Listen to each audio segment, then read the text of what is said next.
বৈশাখের দুপুরে ক্লান্তি মেটাতে তৈরি করুন প্রাণ ঠান্ডা করা তরমুজের শরবত। সারাদিনের ক্লান্তি ঘুচিয়ে প্রশান্তি এনে দেবে এই তরমুজের শরবত। সূর্যের চোখ রাঙানিতে হাঁসফাঁস অবস্থা, জাঁকিয়ে পড়েছে গরম। এই গরমে একমাত্র পানীয়ই শরীরকে হাইড্রেট এবং ঠান্ডা রাখবে। নমস্কার বন্ধুরা, রিঙ্কুর চ্যানেলে আমার সকল প্রিয় দর্শক বন্ধুদের ওয়েলকাম। আপনি যদি আমার চ্যানেলের নতুন দর্শক বন্ধু হয়ে থাকেন তাহলে প্লিজ আমার চ্যানেলটিকে সাবস্ক্রাইব করে পাশে থাকার অনুরোধ রইল। চলুন দেখে নেওয়া যাক কিভাবে আমি এই তরমুজের শরবত বানাই।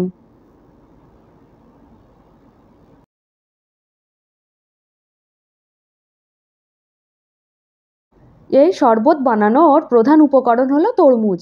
আমি এখানে একটা ফ্রেশ লাল তরমুজ নিয়েছি। আজকের এই ভিডিওটিতে শাশুড়িমা আমার সাহায্য করছেন। শাশুড়িমা প্রথমেই তরমুজটা কেটে দিচ্ছেন। দেখুন বন্ধুরা, কেমন ফ্রেশ লাল তরমুজ নিয়েছি। এবার তরমুজটাকে ছোট ছোট টুকরো করে কেটে নেব। আর এই খোসাটাকে, সাদা খোসাটাকে ফেলে দেব।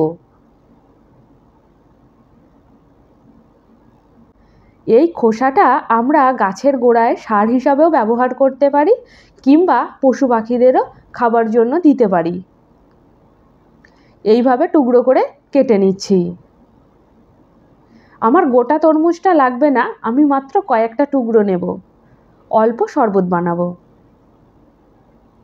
তরমুজটা কেটে নেওয়া হয়ে গেছে। এইবারে আমার যে উপকরণগুলো লাগছে সেগুলো হলো তরমুজ, আইস কিউব, একটা পাতিলেবু আর বিট লবণ। এখানে আমি চিনি ব্যবহার করব না। প্রথমে তরমুজটাকে আমি একটা গ্রেটারের সাহায্যে গ্রেট করে নেব।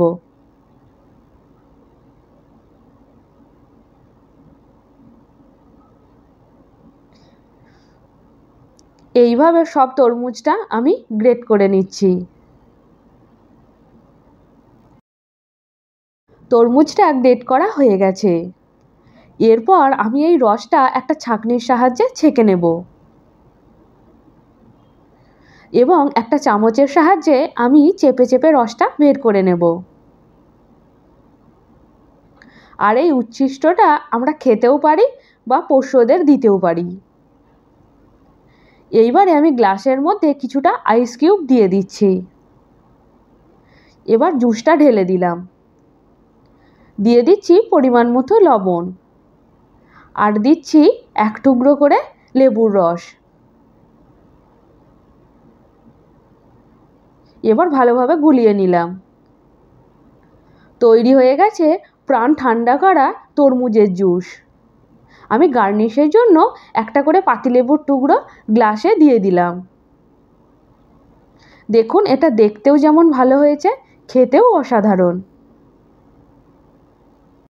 প্রাণ ঠান্ডা করা তরমুজের জুস বা শরবতের এই রেসিপিটা আপনাদের কেমন লাগলো অবশ্যই জানাবেন।